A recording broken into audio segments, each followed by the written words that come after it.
The first time I met this family was down through this jungle, and they were just squatting down in underneath all the jungle rubbish here.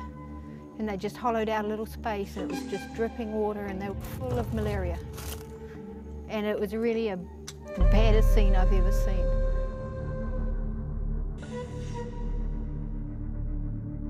When they heard the Burmese army coming to their village, they ran. Everything behind them was burnt. They've got nothing to go back to. But they walked for 8.5 days, walking at night time.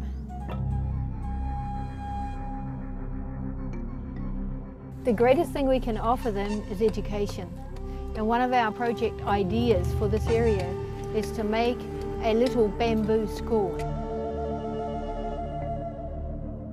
The objective is there, but the ability to get there is just not easy to find.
The Karen used to have a whole state along the edge of Thailand. They were a separate state with almost autonomy when it came to government and decisions. And Thailand squeezed them back over the river basically from this side because the river is important to Bangkok. And the other side, the Burmese side, ethnic cleansing. There seems to be no other word for it. There's no logic to why they're killing them other than ethnic cleansing and trying to clean them out of the country. According to the newspapers, there's been a ceasefire between the Burmese army and the Karen people. And we get stories and we see evidence that says that ceasefire is not working. It's only a paper ceasefire, not an action for ceasefire. The world thinks we needn't worry about Burma anymore because of the newspaper reports make it look like the new regime is going to be great. But in reality, it's changed nothing. As late as the 27th of November, we've got a confirmed report of more than 4,000 people fleeing from villages, being shot, landmines around the villages, so they're being blown apart.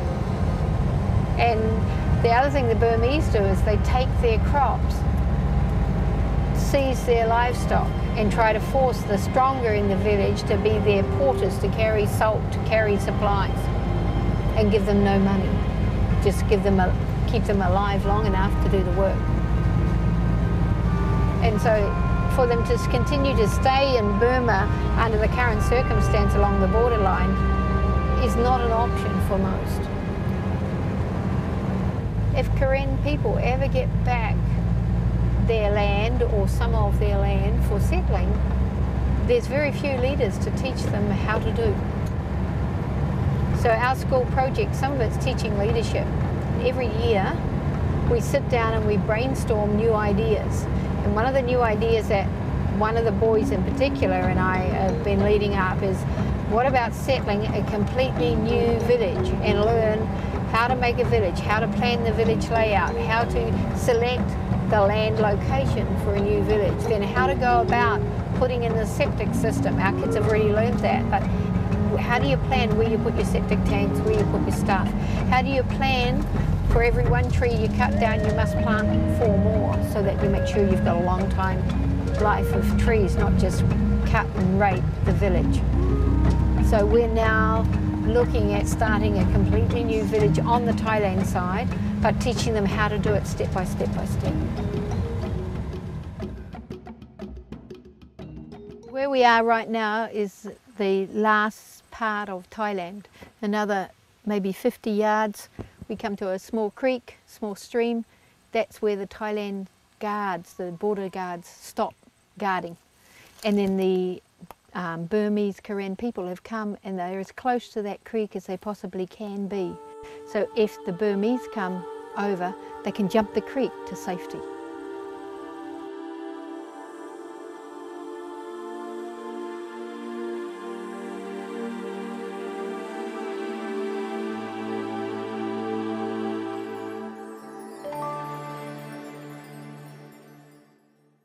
I first met this family May 2003. They were sheltered in the bamboo, and I was brought to them because one of our students, Bilay, his family have friends with his family. They came from the same village area of Burma. And out of this family grouping here, there were 6 with serious malaria. So we took them to the hospital. The second time I met the family was when I was brought here, and this mother was feeding this baby. The baby was about maybe eight days old. She had had an abscess on her breast and it had burst, and the pus was just running down into the baby's face. But she couldn't afford to stop feeding because she had nothing else to give the baby. So she fed it like that. We took her to the hospital. She ended up going to Pahon to have surgery to remove the abscess. And since then we've been teaching them about contraception, because as you can see there are many little baby children here. And so now she's taking tablets that we supply her every month to prevent more pregnancies. She's a lovely lady. She smiles a lot, and she likes to give us fruit and vegetables from her garden. She can't afford it, but she still likes to try to give to us. Now they come because of their village were forced out, burnt out. And they ran away for economic reasons.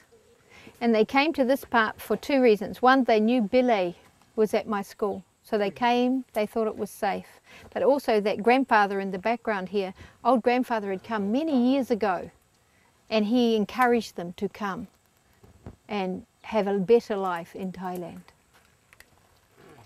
Our intention is to try to get them from here to the UN, which is more than 220 kilometres walking for them. They don't have the money to transport their family. And they have the difficulty when they get to the UN that there is only 10 families accepted from Burma each day, the UN quota. The second difficulty they have is no Thai language amongst any of the family. The little ones are too small to have gone to school yet. So they cannot translate for themselves in transit, and when they get there they cannot ask the guard at the gate what they want. And then thirdly, they have the financial problem that they don't have enough money to travel, and they don't have enough money to pay for photographs, 2 photographs for each child, 100 baht per child. They don't have that money. And then they need their story written out in English or Thai to present to the UN. They can't do that because they can't write English or Thai, so they have to pay for a translator. When we take all those things into account, they can't. The objective is there, but the ability to get there is just not easy to find. Biggest threat would be if Thailand enters into an agreement with Burma. There are talks going on now that Thailand agreed to push these people back to the Burmese army area. These people have then a real threat of annihilation.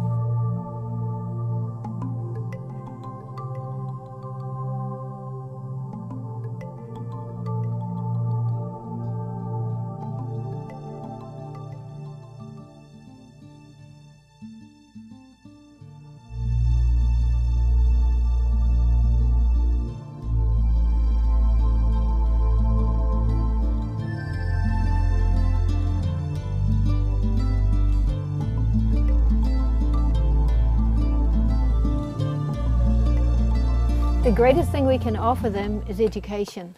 And another one of our project ideas for this area is to make a little bamboo school, a lamb shelter, just a little one like a sala, like we have back at our school, just a roof and no walls, and teach Thai language. So then the kids have an opportunity to go on to school and learn the Thai way.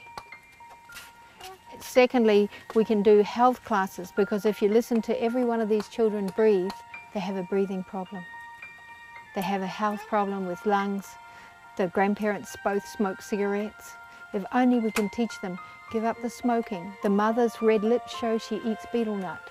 Give that up, give that away, and go into a more healthy attitude towards life. For their food, to boil their water before they drink, to look where they bath, don't bath where the ducks bath. Simple little things that seem simple to us.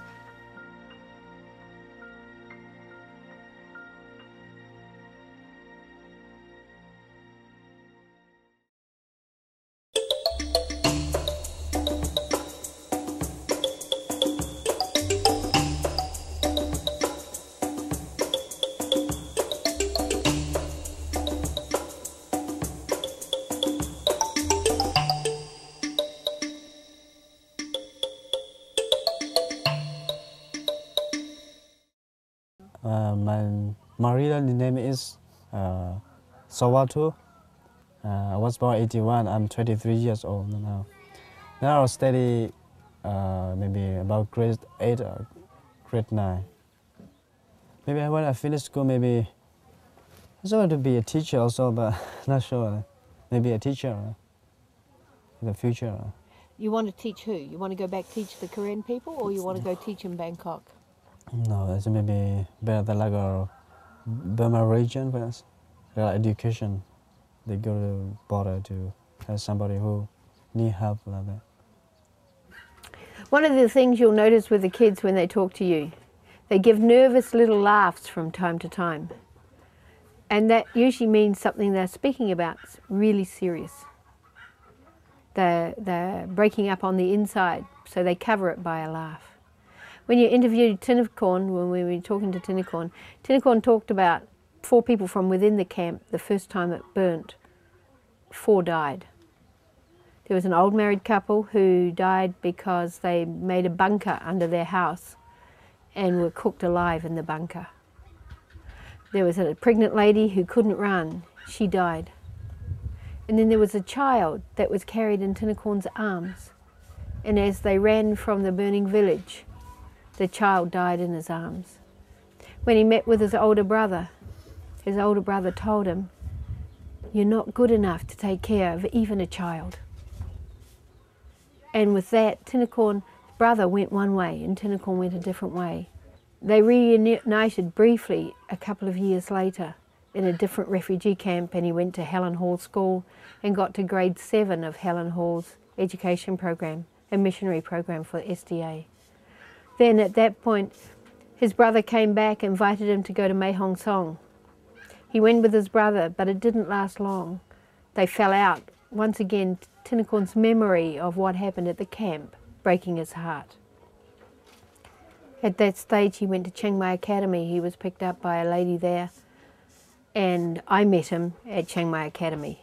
He's been with me ever since, in and out. Sometimes his old memories come back and haunt him, and he looks sad. The first time I really saw Tinnakorn was he was sitting on the side of the hill beside my house at Chiang Mai Academy, singing the song he sung this morning for us. And he's singing out, "Jesus, Jesus, you know everything. Jesus, Jesus, you're the only way."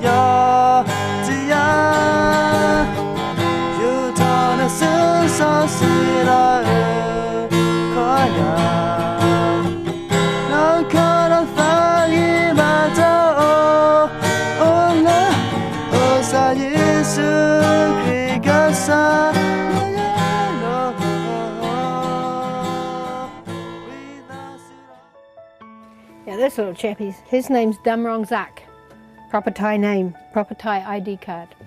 His father is a Karen refugee who came here and based himself at our school about 4 years ago and helped with some of the building work. And his mother is a very young village girl. She was 13 years old, and her and this young man ran away together and came back to the village when she was 7 months pregnant. Her mother and father were horrified, so they gave her bad medicine to eat. And as a result, Zak was born early at 7 months pregnancy.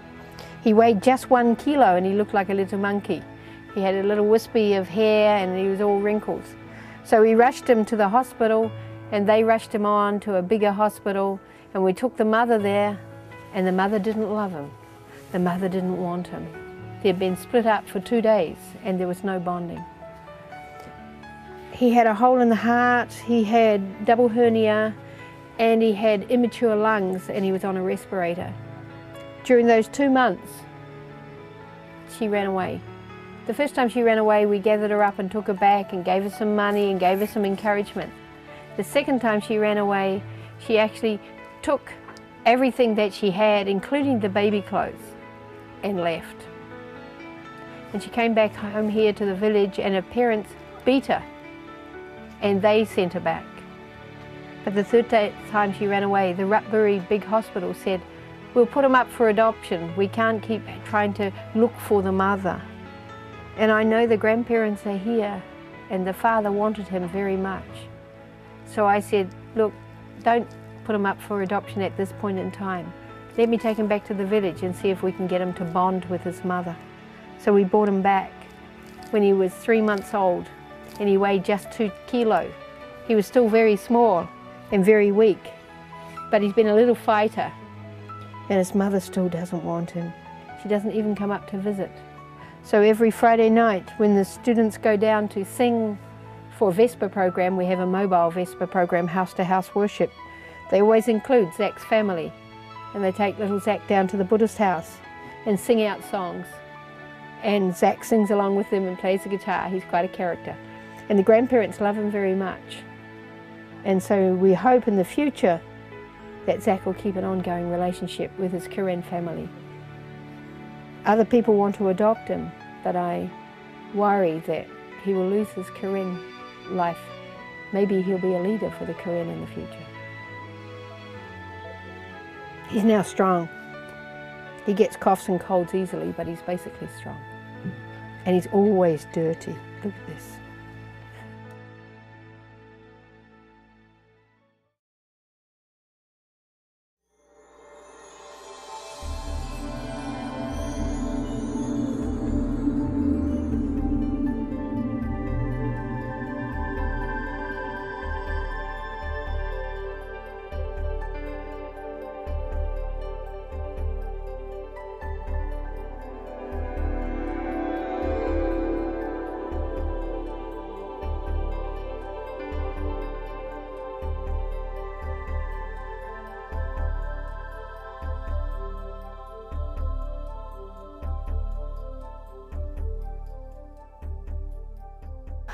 God took me gently. Originally, I was on a big fat salary. I was a #1 chief executive in a big company. And I got a fat salary like you wouldn't believe. And I had 2 cars, latest executive, Holden executive cars. I flew first class. My flyby points were more than I would ever use in a year. And I decided to become a missionary when I got baptised. And so I applied straight away. And God said, "You're not ready yet." And I was very impatient because I thought I had all this stuff to offer God, and therefore why isn't He picking me up and sending me straight away? And it took Him 3 years before He sent me properly to Thailand. But I did all sorts of little bits around home. But I never got 100% satisfaction. People ask me, "Why give up your job? You can be a missionary right here."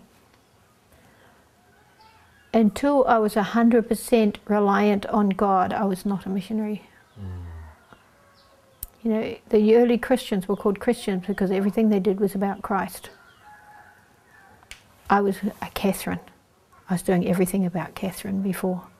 Catherine got the salary, Catherine paid for various people, Catherine gave donations to children, Catherine did this, Catherine did that, everything Catherine orientated.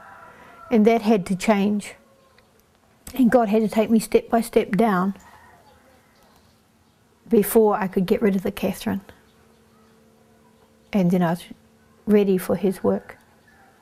When I was in New Zealand, I was the Chief Executive Officer for Kawerau Enterprise Agency, working for Tasman Pulp and Paper Company, helping the people being laid off in reconstruction of the company, helping them to become self-employed.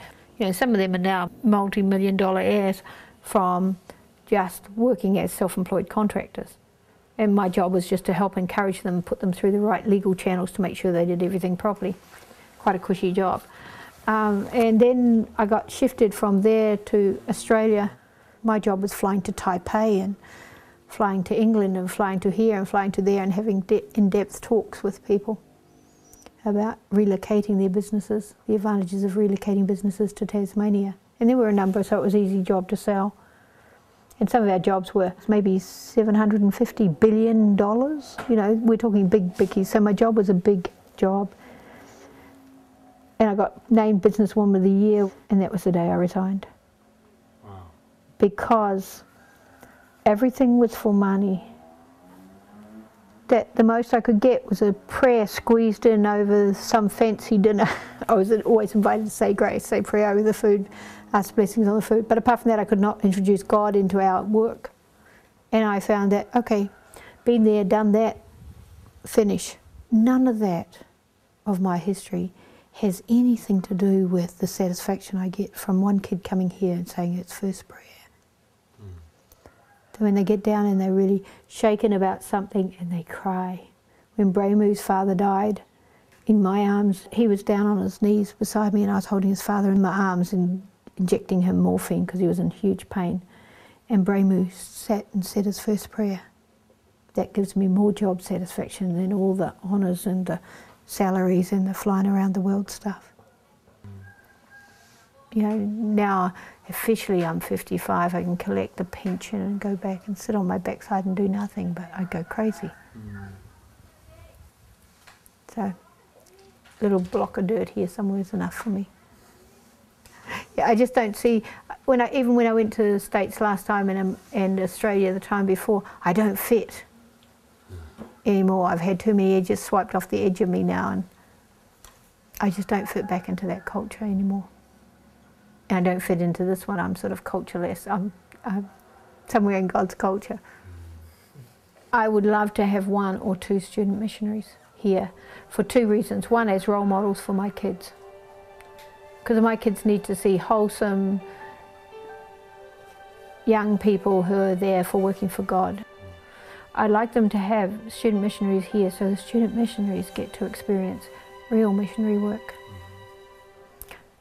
I'm not saying that missionary work, working in the concrete jungle, is not missionary work, it is.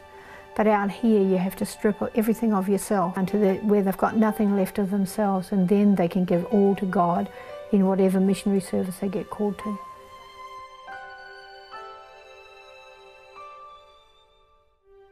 Mission work is in danger. It endangers your heart. It changes the way you think and the way you act. It takes your hardened heart, my old hardened heart, and it just makes it into putty. And I see a kid in pain, I see a refugee just arriving cold and shivering, I see a child in tears, and my heart goes to mush. I cry with them. And some of them will turn their back and say, I don't like to see you cry, Momo. But I'm crying with tears with them. And they get really emotional and they hide, or they go sing a song, or they start to laugh with their friends and joke and play fight to cover up the pain. And that's what changes my heart.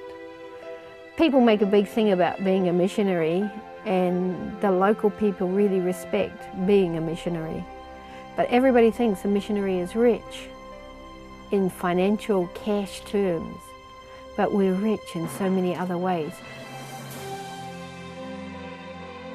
It's now been 5 years no salary, but I've gained weight. I've got clothing, and I've got more job satisfaction, if you can call it a job, more lifestyle peace and serenity because of what we're doing now. If people want to help, the first thing they can do is pray. Pray really hard for the Burma Free Rangers, for the Karen families, for the border police to have the wisdom to know how to handle the Karen people most. The second thing that you can do is that you can keep watching the Karen people's plight and talking about it to each other, because it's not gone away. It's a continuing issue at this time. The third thing that you can do with us is, if you ever want to come out and help, whether you want to come for 1 month, 2 months, 6 months, 5 years, it doesn't matter how long. It's the quality of your heart when you come. They need teachers, they need people to help, they need missionaries to go take God's word.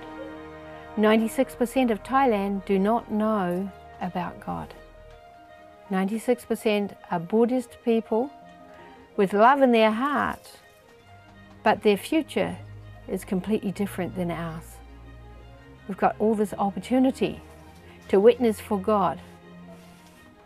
So if you need the courage to come start out a project like this, I'm happy to be your mentor, happy to help you find a base, find a place, and help you get started.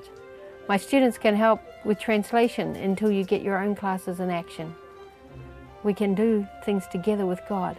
Nothing is impossible for Him.